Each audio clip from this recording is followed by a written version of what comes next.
दोस्तों नमस्कार। स्वागत आप सभी का लुनिया केमिस्ट्री क्लासेज में। यदि दोस्तों आपने अब तक चैनल को सब्सक्राइब नहीं किया है तो प्लीज बेल आइकन को दबाइए और चैनल को सब्सक्राइब कीजिए। आज अपन बायोमोलिक्यूल में पेप्टाइड के बारे में पढ़ेंगे और उस पेप्टाइड से पॉलीपेप्टाइड कैसे बनते हैं और पॉलीपेप्टाइड के द्वारा प्रोटीन का निर्माण कैसे होता है। पिछले लेक्चर में अपन ने पढ़ा था अमीनो एसिड के बारे में पढ़ा था और उससे पिछले लेक्चर में अपन ने प्रोटीन के बारे में पढ़ा था। आज अपन उसी के आधार पर देखेंगे कि प्रोटीन की जो स्ट्रक्चर होती है वो कैसे बनती है। एक्चुअल में जो प्रोटीन की स्ट्रक्चर होती है वो क्या होती है। आज अपना जो टॉपिक रहेगा वो रहेगा पेप्टाइड और उस पेप्टाइड के द्वारा प्रोटीन कैसे बनती है। चलिए पेप्टाइड,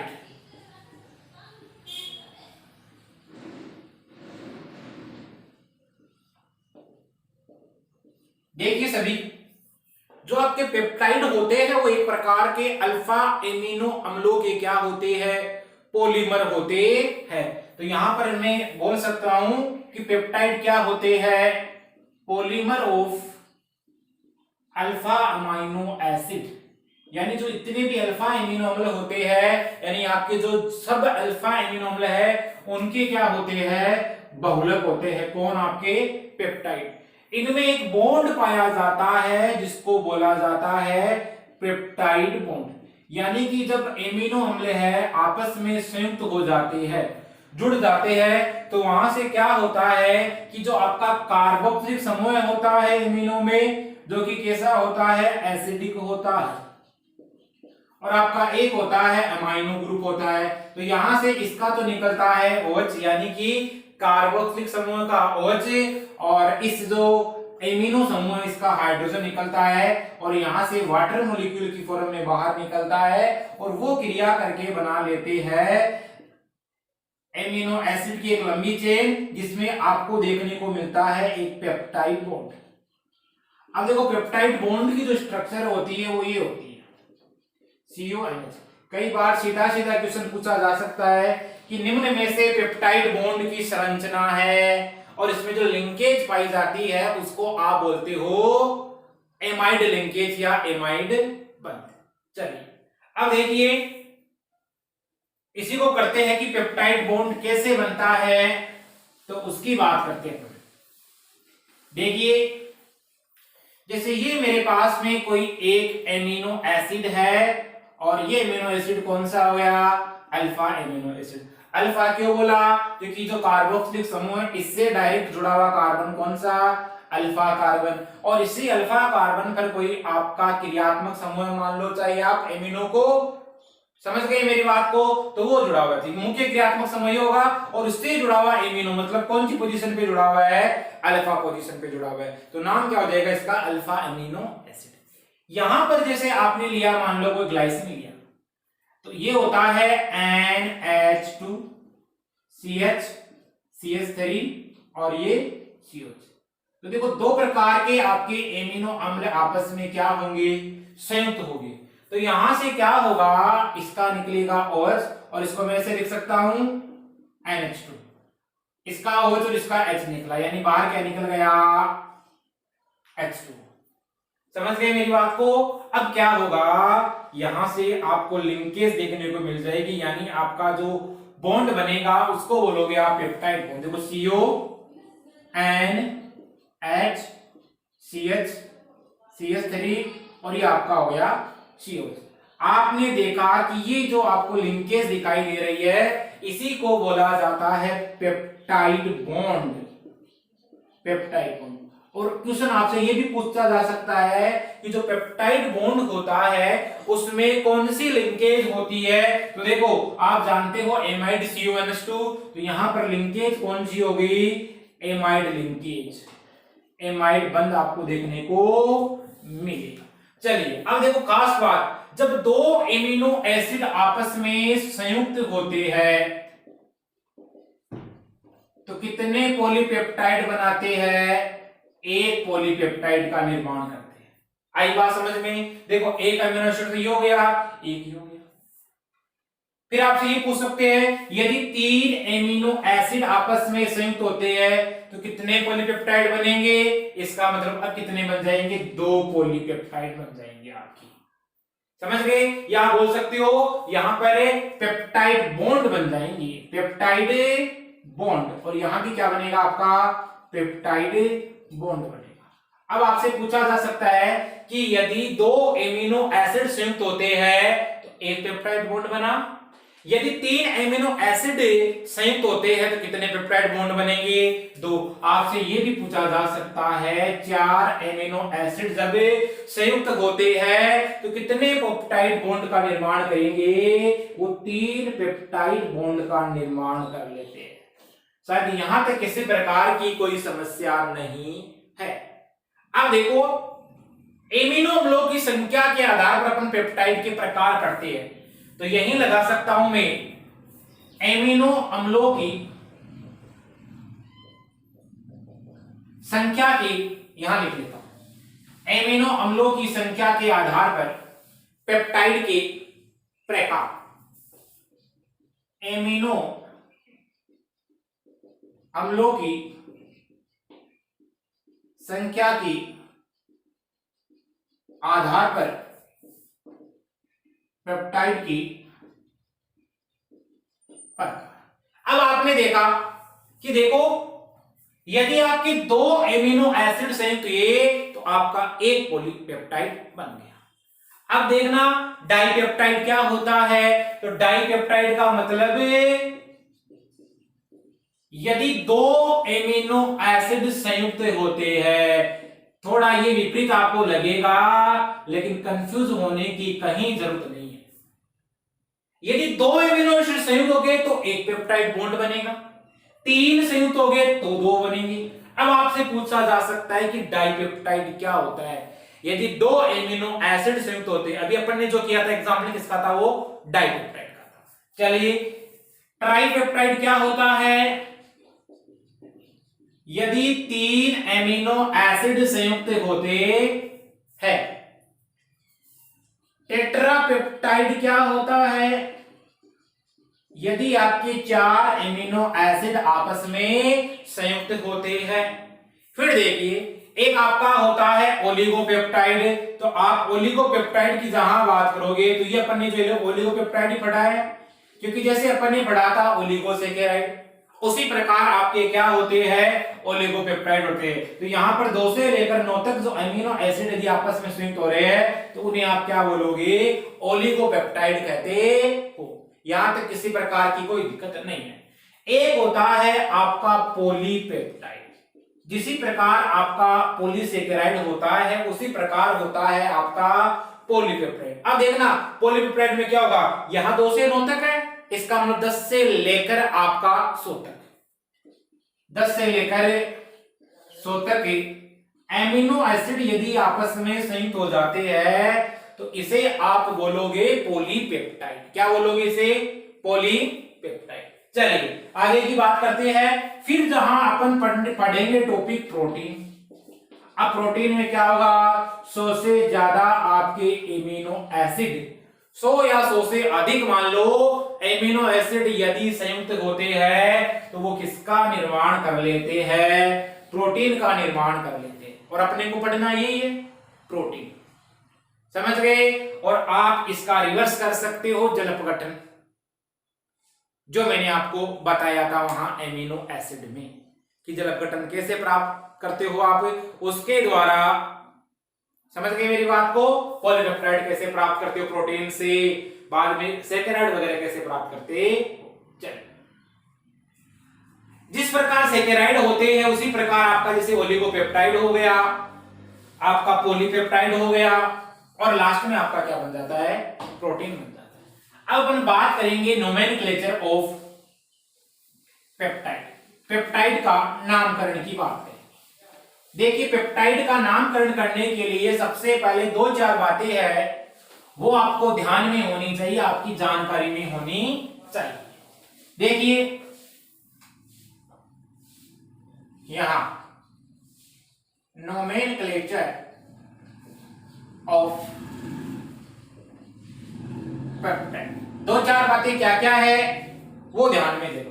देखिए पेप्टाइड का जब भी अपन नामकरण करते हैं तो अपन इधर से चलेंगे और उधर जाके खत्म हो जाएगा। इसका मतलब कहां से चले, बाईं ओर से चलते हैं और किधर की ओर चलेंगे, दाईं ओर। इसका मतलब लेफ्ट टू आपको कहां चलना पड़ेगा, राइट की ओर चलना पड़ेगा। यहां तक किसी प्रकार की कोई समस्या नहीं है। लेफ्ट की यदि अपन बात करेंगे तो लेफ्ट में आपका क्या होता है, इसको बोला जाता है एनसिना, क्योंकि यहां पर समूह कौन सा होगा आपका, कोई एमाइनो ग्रुप होगा। और इसको बोला जाता है राइट वाले को सी सिरा। क्या बोला जाता है, सी टर्मिनल बोलते हो जिसको, सी टर्मिनल या सी सिरा। और आपको पता है सी क्यों बोला, क्योंकि यहां पर क्या उपस्थित है, कार्बन। अब देखो आपके जितने भी एमिनो एसिड होते हैं उनमें होता है वर्ड इन, जैसे सिस्टीन, ग्लाइसिन, लाइसिन। तो वहां पर आपको क्या करना है, इस इन को हटाना है और इस इन के स्थान पर एक शब्द काम में लेना है जिसको आप बोलोगे YL, और YL का मतलब यहां क्या हो गया, इन। यानी ये शब्द आपको काम में लेना है, इन। दोबारा देख लो यहां पर क्या होगा, लेफ्ट से राइट की ओर चलोगे, जो लेफ्ट सिरा होगा जिसको आप बोलोगे एन टर्मिनल, और जो आपका राइट सिरा होगा जिसको आप बोलोगे सी टर्मिनल। समझ गए? उनको इसी आधार पर बोला गया जिस आधार पर इनमें क्या उपस्थित है, एमिनो और आपके कार्बोक्सिलिक समूह उपस्थित है। चलिए इन हटाया और क्या लगाया आपने, इन लगाया। इसके अलावा आपके दो या दो से ज्यादा एमिनो एसिड यदि संयुक्त हो रहे हैं तो उनको क्या किया जाता है, प्रारंभिक 3 अक्षरों से व्यक्त किया जाता है। जैसे ग्लाइसिन की बात करेंगे तो क्या लिख दोगे आप, GLY। समझ गए मेरी बात को? अब देखिए अपन बात करते हैं कोई एमिनो एसिड लेके और उसका नाम कैसे लिखा जाता है उसके बारे में। देखिए देखो जैसे कि आप परिचित हो, ग्लाइसिन जानते हो सभी, बिल्कुल जानते हो। मैंने बोला था कि ये ऑप्टिकल एक्टिविटी, प्रकाशिक समायुक्ता नहीं दर्शाता है, तो आपको ध्यान में आ जाना चाहिए सबसे सरलतम यदि एमिनो अम्ल पूछे तो वो कौन सा है आपका, ग्लाइसिन। सबसे सरलतम एमिनो अम्ल, इसका मतलब क्या हो गया, NH2 CH2 COOH। देखो ये एन टर्मिनल हो गया ना इसका, तो यहां लिख देता हूं मैं, ये हो गया आपका एन टर्मिनल। ये तो हो गया आपका ग्लाइसिन।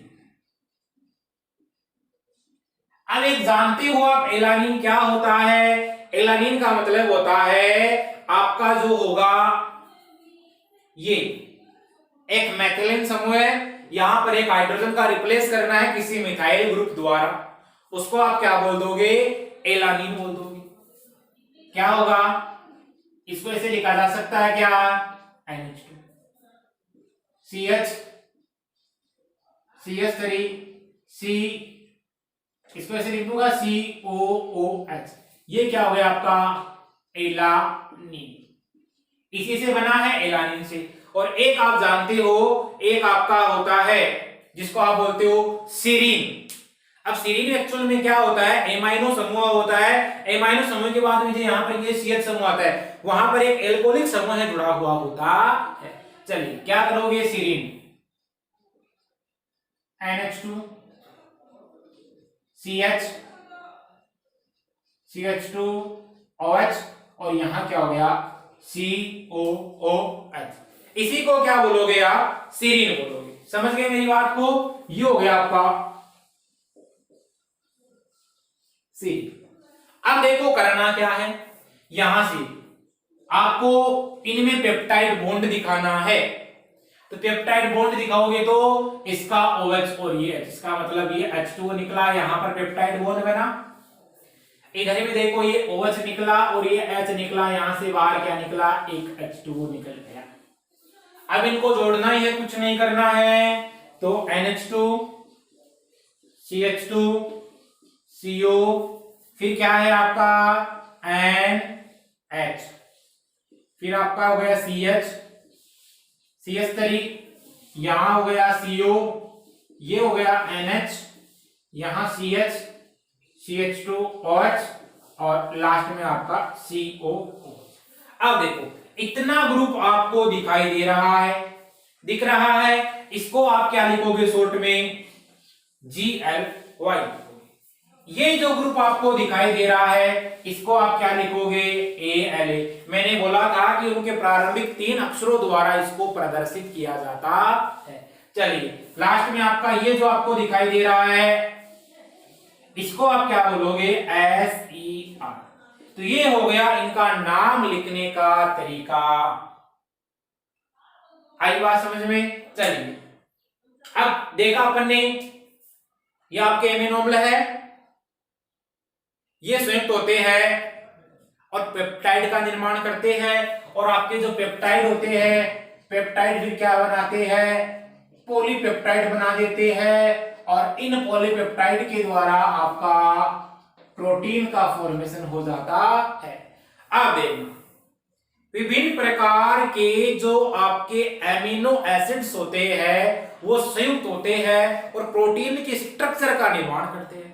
इसके आधार पर जो प्रोटीन की स्ट्रक्चर है उसको 4 प्रकार से बांटा गया: 1 degree structure, 2 degree structure, 3 degree structure और 4 डिग्री स्ट्रक्चर। बोर्ड एग्जाम की बात करेंगे तो यहां से क्वेश्चन बनने की संभावना रहती है, कंपटीशन में भी यहां से क्वेश्चन बनने की संभावना रहती है। चलिए देखिए स्ट्रक्चर ऑफ प्रोटीन। पहले केवल आपको मैं बता रहा हूं इसकी डायरेक्ट स्ट्रक्चर कैसे होती है, फिर आप प्रत्येक चीज को बड़ी आराम से समझ जाओ। तो अपना टॉपिक है अब स्ट्रक्चर ऑफ प्रोटीन। आप जानते हो प्रोटीन होते हैं वो एक प्रकार के अमाइनो एसिड होते हैं, इसका मतलब एमिनो एसिड के द्वारा मिलकर बने होते हैं, और उनके क्या होते हैं? वो पॉलीमर होते हैं। तो प्रोटीन एक प्रकार का पॉलीमर हो गया अल्फा एमिनो अम्लों का। तो आप बोल सकते हो प्रोटीन अल्फा एमिनो के बहुलक होते हैं, जिसमें विभिन्न प्रकार के एमिनो अम्ल आपस में संयुक्त होते हैं, और वो लास्ट में बहुत सारे जब अणु जुड़ जाएंगे तो वो आपका क्या बना देते हैं? प्रोटीन बना देते हैं। इसके आधार पर प्रोटीन है वो होती है 1 डिग्री प्राथमिक, 2 डिग्री द्वितीयक, 3 डिग्री तृतीयक, और आपकी ये होगी 4 डिग्री। चलिए अब देखो 1 डिग्री होती है वो तो क्या होती है? एक प्रकार की ऐसे रेखी होती है, इसमें यानी कि जो आपके एमिनो एसिड है वो इस प्रकार संयुक्त होते हैं, यानी विभिन्न प्रकार की जो एमिनो एसिड है वो ऐसे जुड़ेंगे, एक लीनियर क्रम में जुड़ेंगे, एक रेखीय क्रम में जुड़ेंगे और एक विशिष्ट क्रम में जुड़ते हैं। यहां पर क्या होगा? ये 2 प्रकार की होती है 2 डिग्री, एक होती है आपकी अल्फा हेलिक्स, यानी हेलिक्स नुमा ऐसी संरचना होती है। इसमें क्या होता है कि विभिन्न प्रकार के जो एमिनो एसिड होते हैं वो H बॉन्ड बनाते हैं, और H बॉन्ड किसमें बनता है? एमिनो एसिड है उसमें कार्बोनाइल समूह से जुड़ा हुआ ऑक्सीजन और एमिनो समूह से जुड़ा हुआ आपका हाइड्रोजन, वो क्रिया करते हैं और H बॉन्ड बनाते हैं। फिर एक इसी में अपन पढ़ेंगे बीटा प्लेटेड सीट, जिसको बोला जाता है बीटा लहरियादार, सॉरी बीटा चद्दरनुमा। इसमें क्या होगा? एमिनो एसिड एसिड,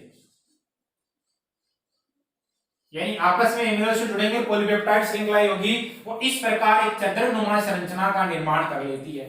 3 डिग्री क्या होता है? 2 डिग्री संरचना होती है, उसका और अधिक आप वलन करवा दो। वलन का मतलब जानते हो इसे। और जब 4 डिग्री की जहां बात आ जाती है तो 4 डिग्री में क्या होगा? ऐसे बहुत सारी यूनिट होगी, ये हो गई आपकी 4 डिग्री। देखो इसकी बात करेंगे अपन, जैसे बाल जानते हो आप, पहले दिन आप जैसे स्नान किया नहीं तो उस समय बाल आपका टूटा एक बाल, वो ऐसे था। फिर 2 दिन बाद में आपने क्या किया? उनको एक जगह इकट्ठा कर दिया बालों को, वो प्रोटीन एक प्रकार की बाल। अब क्या होगा? वो इस प्रकार हो जाएंगे और वो बना देंगे क्या? आपके अल्फा हेलिक्स। 2 डिग्री बना देंगे। 3 डिग्री में क्या होगा? फिर कुछ समय बाद फिर 3 डिग्री बनेगी। लास्ट में क्या होगा? कई बार आपने इकट्ठे कर लिए और ऐसे कर लिया उनको, इस प्रकार बन सकता है 4 डिग्री। बिल्कुल, तो वो एक प्रकार की प्रोटीन ही है, वो स्ट्रक्चर बनी है उसकी, वो मैंने केवल आपको एग्जांपल के लिए बताया। चलिए अपन बात करते हैं 1 डिग्री की, और इन सबको पढ़ेंगे विस्तार से। ये तो थी अपने स्ट्रक्चर प्रोटीन की। अब आइए अपने 1 डिग्री स्ट्रक्चर प्रोटीन की प्राथमिक संरचना किसकी?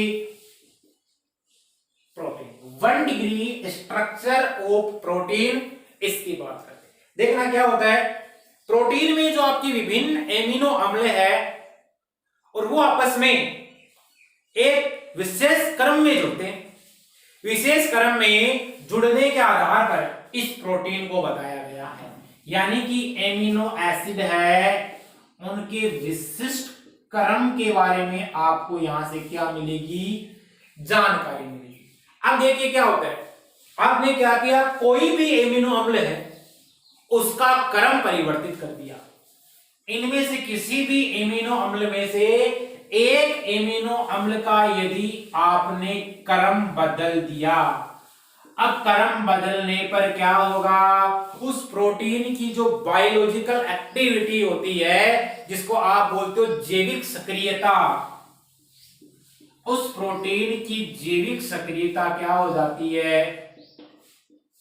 नष्ट हो जाती है। एक्चुअली में इसमें क्या होता है कि इसे एमिनो एसिड है वो एक निश्चित क्रम, एक यहां, एक यहां, एक यहां, एक यहां, ऐसे जुड़ेंगे और प्रोटीन का निर्माण कर रहे हैं। अब मान लो यहां से एक एमिनो एसिड कोई दूसरा आ गया, उसका क्रम चेंज हो गया, एक निश्चित क्रम में होते हैं मान लो, तो वहां पर क्या हो जाता है, कुछ दिक्कत पैदा हो जाती है और उसके कारण प्रोटीन की जो जैविक सक्रियता होती है वो नष्ट हो जाती है। इसका एग्जांपल देखते हैं। देखिए आप जानते हो आपकी हीमोग्लोबिन है, एक प्रकार का क्या होता है, रक्त वर्णक है, और इसको आपने पढ़ा था क्रोमोप्रोटीन, आप बोल सकते हैं। क्रोम का मतलब कलर पाया जाता है, तो किस प्रकार का होता है? रेड कलर का होता है। अब आप पता है इसका कार्य क्या होता है? ऑक्सीजन परिवहन का ये क्या करेगा? कार्य करता है, ऑक्सीजन परिवहन का कार्य करता है। इसमें एक्चुअल में क्या होते हैं कि एमिनो एसिड संयुक्त होते हैं और 574 एमिनो अम्ल पाए जाते हैं।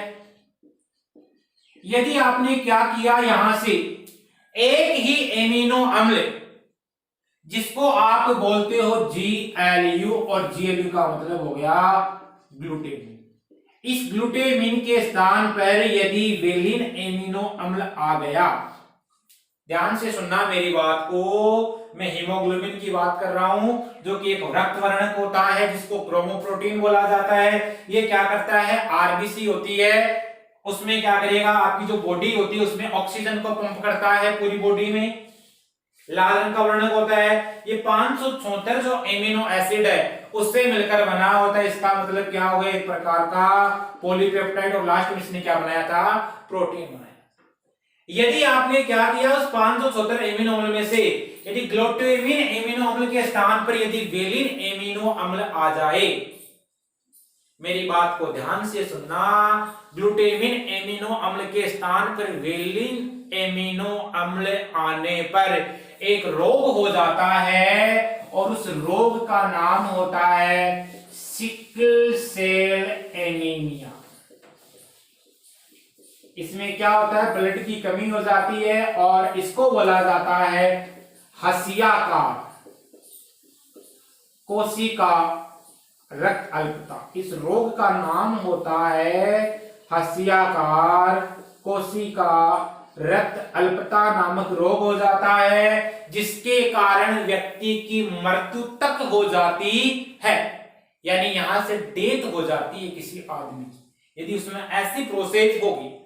एक्चुअली में उसमें क्या होता है, जैसे एमिनो अम्ल है, ये आपका वेलिन हो गया, जैसे स्टीडीन हो गया, आपका लाइसिन हो गया, आपका हो गया ट्रिप्टोफैन हो गया, इसी प्रकार प्रोलीन हो गया, और आपका जैसे हो गया यहां आता है, मैंने बोला था ग्लूटामिन हो गया, और लास्ट में क्या हो गया आपका लाइसिन हो गया। तो इसको VAL लिख सकता हूं, इसको HIS लिख सकता हूं, इसको LUS लिख सकता हूं, इसको TRE लिख सकता हूं, ट्रिप्टो। चलिए यहां पर क्या हुआ, ग्लूटामिन के स्थान पर एक आपको क्या लगाना है, वेलिन लगाना है, बाकी चीजें क्या रहेगी, सेम रहेगी। समझ गए? तो उसके कारण एक रोग हो जाता है, उसी को मैंने क्या बोला था, सिकल सेल एनीमिया रोग। अब देखो आगे क्या होता है। इसी प्रकार एक वैज्ञानिक था जिसका नाम था फ्रेडरिक सेंगर। इन फ्रेडरिक सेंगर नामक वैज्ञानिक के द्वारा सबसे पहले इसी प्रोटीन की 1 डिग्री स्ट्रक्चर के बारे में बताया गया, या 1 डिग्री स्ट्रक्चर का नाम दिया है। इसकी खोज किसने, फ्रेडरिक सेंगर ने। इन्होंने ये बताया, आप जानते हो एक प्रकार का हार्मोन होता है जिसको आप बोलते हो इंसुलिन हार्मोन। क्या बोलते हो, इंसुलिन हार्मोन। ये जो इंसुलिन हार्मोन होता है 51 एमिनो एसिड से संयुक्त होता है। किससे संयुक्त होता है, 51 एमिनो एसिड से संयुक्त होता है। और इंसुलिन हार्मोन होता है वो एक प्रकार का क्या हो गया, आपको पता हो गया, अब पॉलीपेप्टाइड हो गया, क्योंकि 100 एमिनो एसिड होगी तो उसको क्या बोलोगे आप, पॉलीपेप्टाइड। तो यहां पर बोल सकते हैं इंसुलिन हार्मोन होता है वो एक प्रकार का पॉलीपेप्टाइड होता है जिसमें 51 एमिनो एसिड क्या होते हैं, संयुक्त होते हैं। यदि उनमें से एक ही एमिनो एसिड है, उनकी स्थिति में परिवर्तन हो गया, उसके क्रम में परिवर्तन हो गया, तो डायबिटीज हो जाती है। क्या हो जाती है, डायबिटीज। अभी यहां पर बायोलॉजी आ रही है, लेकिन एक्चुअल में किससे हो रहा है, केमिकल कंपोजिशन से हो रहा है, केमिकल प्रोसेस से हो रहा है। तब यहां पर आपको क्या पढ़नी पड़ती है, केमिस्ट्री पढ़नी पड़ती है। और आपको पता है ये इंसुलिन हार्मोन है, ये होगा पेनक्रिया, जानते हो आपका अग्नाशय। इस अग्नाशय में होता है इंसुलिन हार्मोन। और इसके बारे में 1 डिग्री स्ट्रक्चर के बारे में बताया था किसने, फ्रेडरिक सेंगर ने बताया। चलिए अब देखो आप क्या करते हो, प्रोटीन का जलक गठन करते हो, और प्रोटीन के जलक गठन पर विभिन्न प्रकार के यदि आपने उत्पाद प्राप्त कर लिए, भिन्न उत्पाद, जलक गठन आप एसिडिक उपस्थिति में करवा सकते हो, बेस की उपस्थिति में करवा सकते हो, और विभिन्न प्रकार के आपने एंजाइम लिए, उन एंजाइम की उपस्थिति में आप क्या करवा सकते हो, हाइड्रोलाइसिस करवा सकते हो, जलक गठन करवा सकते हो, और उसके द्वारा प्रोटीन की जो 1 डिग्री स्ट्रक्चर है उसको आप ज्ञात कर सकते हो। चलिए बात करते हैं आगे की 2 डिग्री स्ट्रक्चर ऑफ प्रोटीन। आइए, शायद मेरे हिसाब से ये समझ गया 1 डिग्री स्ट्रक्चर ऑफ प्रोटीन क्या होती है। बस कुछ नहीं है, इसमें विशिष्ट क्रम में एमिनो एसिड है वो आपके संयुक्त होते हैं। आ जाइए 2 डिग्री स्ट्रक्चर ऑफ प्रोटीन, इसकी बात कर लेते हैं। देखना 2 डिग्री स्ट्रक्चर ऑफ प्रोटीन आपकी क्या होती है, उसकी बात करेंगे। ये एक प्रकार की लंबी होती है, लचीली होती है, और इसमें जो पेप्टाइड बॉन्ड होते हैं वो H बॉन्डिंग का निर्माण करते हैं। अब इसमें 2 प्रकार की स्ट्रक्चर आपने को देखने को मिलेगी। एक आप जानते हो अल्फा हेलिक्स, मैंने बोला था अभी आपको। अल्फा हेलिक्स में क्या होगा, इस प्रकार एक हेलिकल स्ट्रक्चर का फॉर्मेशन होता है, और इस हेलिकल स्ट्रक्चर में आपकी जो एमिनो एसिड होती है, जैसे ये कोई एमिनो एसिड है, अल्फा एमिनो एसिड है, तो इसका जो कार्बोनिल समूह यानी CO, और ये किसके साथ बॉन्ड बनाता है, इसके साथ में, यानी इस एमीन वाले हाइड्रोजन के साथ में बॉन्ड बनाता है, और इसमें जो बॉन्ड बनेगा वो हाइड्रोजन बॉन्ड बनता है। तो यहां पर क्या होगा, जैसे यहां पर हाइड्रोजन बॉन्डिंग की फॉर्मेशन हो जाती है, यानी H बॉन्ड बन जाता है, और H बॉन्ड बनने के कारण ये स्ट्रक्चर क्या है आपकी अल्फा हेलिकल स्ट्रक्चर है।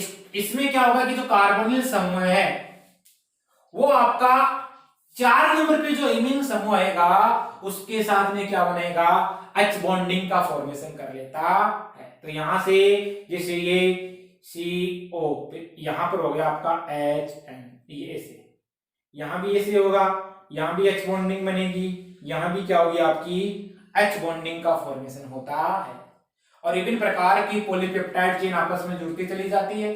इसके अलावा ये जो हेलिकल है ये डेड होता है, सॉलिड होता है, इसके कारण इसमें किसी प्रकार का कोई मुक्त घूर्णन नहीं पाया जाता है। इस हेलिकल में किसी प्रकार का मुक्त घूर्णन नहीं पाया जाता है और साथ ही में है कैसा होता है, डेक्स्ट्रो रोटेटरी होता है, जिसको आप क्या बोलते हो, दक्षिणावर्ती कहते हो। यानी ये हो गया आपका दक्षिणावर्ती होता है। तो ये हो गया आपका दक्षिणावर्ती होता है। इसके अलावा यह लचीला होता है और इसको आप लंबे समय तक या बहुत लंबा खींच सकते हो। ये जो स्ट्रक्चर आपको देखने को मिलेगी, यानी कि अल्फा हेलिकल जो प्रोटीन है वो आपको जैसे मांसपेशियां होती है आपकी, वहां पर आपको देखने को मिलेगी। इसके अलावा जो बाल वगैरह होते हैं, ऊन है, उन सब में क्या पाई जाती है, अल्फा हेलिकल प्रोटीन। ऊन है, आपके बाल है, उनमें ये प्रोटीन आपको देखने को मिलेगी। और ये जो स्ट्रक्चर दी थी, इसके बारे में एक वैज्ञानिक था जिसका नाम है लाइनस पॉलिंग। लाइनस पॉलिंग नामक वैज्ञानिक द्वारा अल्फा हेलिक्स स्ट्रक्चर को बताया गया। चलिए बात करते हैं इसी में दूसरे स्ट्रक्चर, जिसमें चद्दरनुमा संरचना होती है, यानी कि जो आपके प्रोटीन होगी उसकी स्ट्रक्चर एक प्लेटेड शीट के समान होती है। देखिए क्या होता है, देखना। दूसरी इसी में है जिसको आप बोलते हो बीटा प्लीटेड सीट, और इसी को बोला जाता है बीटा फ्लैट सीट। क्या बोला जाता है, बीटा फ्लैट सीट। इसमें क्या होगा, आपकी जो स्ट्रक्चर होती है प्रोटीन की वो इस प्रकार होती है। एक चद्दरनुमा संरचना होती है और इसमें क्या होता है, जो आपके एमिनो एसिड होते हैं उनमें बॉन्ड बनता है जिसको आप बोलते हो अंतरा अणु के हाइड्रोजन बॉन्ड। अब देखना, ये जो चद्दर है ये एक दूसरे के ऊपर आसानी से फिसल सकती है। इसके अलावा ये कौन सी अवस्था में आपको देखने को मिलती है, तो ये मिलेगी आपको खुली अवस्था में देखने को। साथ ही इसमें क्या होगा, आसानी से ये फिसल सकती है, इस कारण इसको मोड़ा भी जा सकता है, मोड़ा जा सकता है। और ये कैसी होती है आपको पता होगा, ये लचीली होती है। कौन सी, बीटा प्लीटेड सीट, इनको मोड़ा जा सकता है। फिर देखना, इसमें जो सिल्क वगैरह होते हैं वो क्या होते हैं, उपस्थित होते हैं। सिल्क यहां पर आपको प्रेजेंट दिखाई देंगी, उपस्थित होते हैं। एक प्रकार की खुली अवस्था। बस ध्यान देने वाली बात क्या होती है, इसमें एक बॉन्ड पाया जाता है, बस इसको क्या बोला जाता है, अंतरा अणु के हाइड्रोजन बॉन्ड बोला जाता है। ये प्रति एक दूसरे से ऊपर आसानी से फिसल सकती। चलिए आ जाइए 3 डिग्री स्ट्रक्चर में। 3 डिग्री स्ट्रक्चर में बस कुछ ध्यान नहीं देना, बड़ी इंपॉर्टेंट बात एक वो ध्यान देनी है। 2 डिग्री स्ट्रक्चर आपको दिखाई दी और 1 डिग्री स्ट्रक्चर दिखाई दी, उसका और अधिक यदि आप करवा दो वलन ऐसे। अब ये क्या हो गई, आपकी 3 डिग्री स्ट्रक्चर बन गई। यानी द्वितीय संरचना के और अधिक वलन से आपकी 3 डिग्री स्ट्रक्चर की फॉर्मेशन होती है। इसमें क्या होती है, विभिन्न प्रकार के आकर्षण बल होते हैं। बस काम की बात यही है कि यहां पर जो विभिन्न प्रकार के आकर्षण बल होते हैं वो कौन कौन से हो सकते हैं। डाइसल्फाइड बॉन्ड, डाइसल्फाइड बंध का मतलब हो गया यहां पर ये प्रोटीन आपस में सल्फर सल्फर एटम के साथ में जुड़ी रह सकती है। इसके अलावा यहां पर आपको देखने को मिल सकता है हाइड्रोजन बॉन्ड, यानी आपको यहां हाइड्रोजन बॉन्ड भी देखने को मिल सकता है। हाइड्रोजन बॉन्ड हो सकता है, इसके अलावा हो सकता है आयनिक बंध, और इसके अलावा यहां हो सकता है हाइड्रोफोबिक बंध। इसका मतलब होता है इसके दो पार्ट होते हैं, एक तो होता है जल में घुलनशील और एक हो गया आपका हाइड्रोफोबिक। का मतलब क्या होगा, इसमें एक पॉजिटिव और नेगेटिव पार्ट होगा। समझ गए? चलिए, जैसे आयनिक में होता है ठीक उसी प्रकार यहां पर क्या होगा, जल विरोधी भाग होगा। हाइड्रोफोबिक का मतलब हो गया जल से डरने वाला। ये क्या होते हैं, आपस में जुड़े रहते हैं और स्थिर विद्युत आकर्षण बल होता है। ये क्या होता है, स्थिर विद्युत आकर्षण बल, यानी इलेक्ट्रोस्टैटिक फोर्स ऑफ अट्रैक्शन के द्वारा इसमें क्या क्या होता है, H बॉन्ड होता है, डाइसल्फाइड बॉन्ड देखने को मिलेगा, आपको आयनिक बॉन्ड देखने को मिलेगा, इसके अलावा आपको हाइड्रोफोबिक बॉन्ड देखने को मिलेगा। इस प्रकार की जो प्रोटीन होती है वो गोलिकाकार होती है और रेशेदार होती है, जो अपन ने पहले पढ़ लिया। कैसी होती है, गोलिकाकार। और आपकी जो रेशेदार प्रोटीन होती है वो कैसी प्रोटीन होती है, आप बोल दो कि वो 3 डिग्री प्रोटीन होती है। चलिए, इसके अलावा यहां पर जो क्रियाशीलता की यदि बात करती है तो वो 3 डिग्री स्ट्रक्चर क्या होती है, प्रभावित करती है। बात करते हैं 4 डिग्री स्ट्रक्चर। आइए 4 डिग्री स्ट्रक्चर की बात करेंगे। 4 डिग्री स्ट्रक्चर अभी मैंने बोला था कि जो आपकी 3 डिग्री स्ट्रक्चर होती है उसके और अधिक वलन से क्या होगा, ऐसे इसका और अधिक वलन करवा दो, ये क्या बन गई आपकी 4 डिग्री स्ट्रक्चर होगी। और इसको बोला जाता है चतुष्क संरचना। क्या बोला जाएगा इसको, चतुष्क संरचना। इसका मतलब हुआ जो आपकी 3 डिग्री स्ट्रक्चर है उसके और अधिक वलन यदि आप करवा दो, उसकी फोल्डिंग करवाते जाना, तो उस फोल्डिंग से आपको प्राप्त हो जाएगी 4 डिग्री स्ट्रक्चर। और इसमें विभिन्न प्रकार की जो पॉलीपेप्टाइड श्रृंखला होती है वो आपस में जुड़ती है और प्रोटीन का निर्माण करती है। और यहां पर सब यूनिट्स काम में ली जाती है, उप इकाई काम में ली जाती है। चलिए, ये अपन ने बात की 1 degree, 2 degree, 3 degree, 4 degree structure की। अब एक चीज ध्यान रखना, एक टॉपिक और आता है जिसको बोला जाता है प्रोटीन का विकृतीकरण या डीनेचुरेशन ऑफ प्रोटीन। वो क्या होता है वो अपन देख लेते हैं। देखिए, डीनेचुरेशन ऑफ प्रोटीन। देखिए, डीनेचुरेशन ऑफ प्रोटीन क्या होता है, इसको बोलते हैं प्रोटीन का विकृतीकरण। प्रोटीन का विकृतीकरण क्या होता है उसी की अपन बात कर लेते हैं। देखना, जो आपकी प्रोटीन होती है वो प्रोटीन पर यदि आपने उसको गर्म किया, हीट किया मान लो, इसके अलावा किसी एसिड के साथ में, किसी क्षार के साथ में, पीएच में आपने परिवर्तन किया, अधिक पीएच ली मान लो, यदि आपने टेम्परेचर में परिवर्तन किया,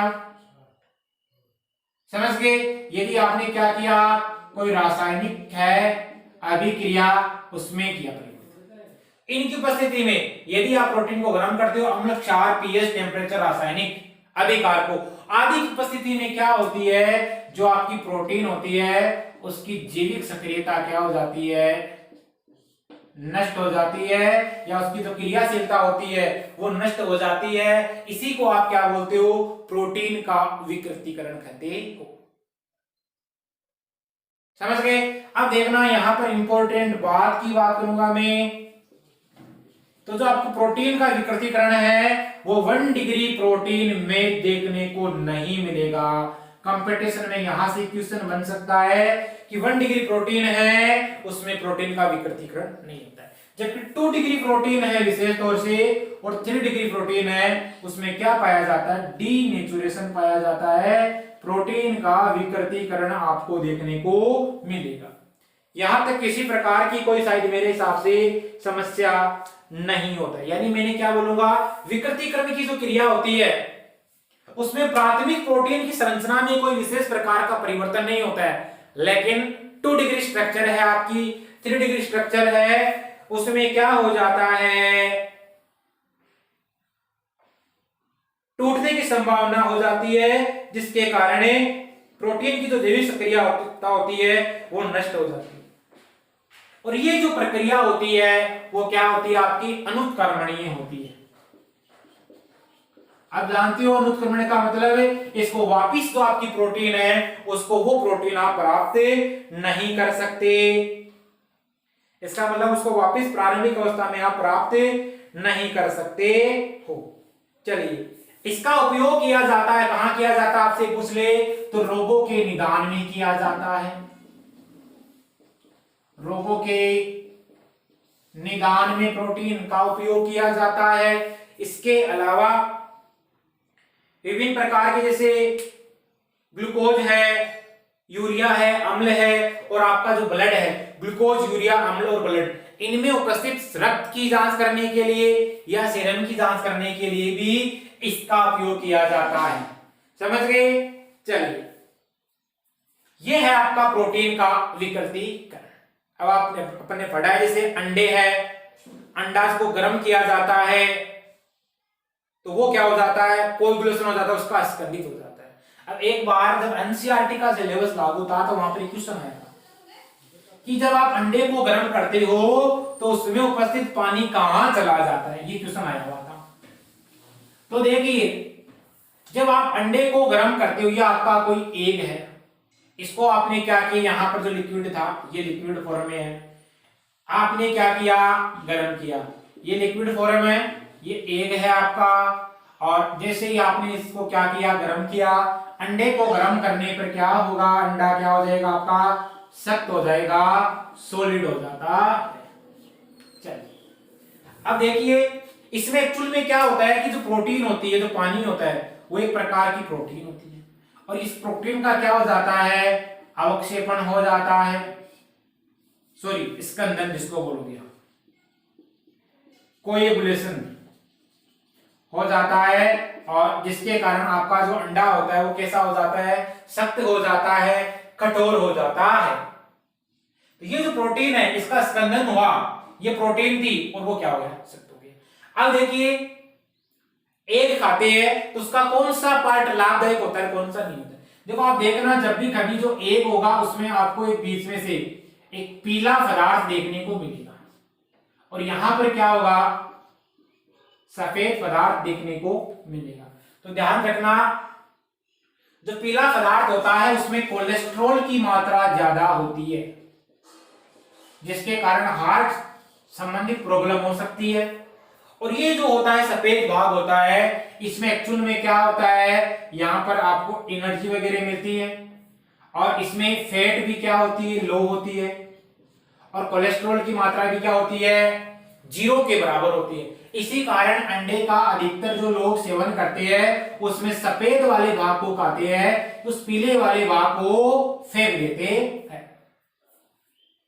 तो ये अपन ने आज बात की प्रोटीन की, और उस प्रोटीन के स्ट्रक्चर के बारे में, यानी पेप्टाइड से प्रोटीन का निर्माण कैसे होता है। दोस्तों, यदि ये वीडियो आपको पसंद आ रहा है तो इसको अधिक से अधिक अपने यार दोस्तों में शेयर कीजिए।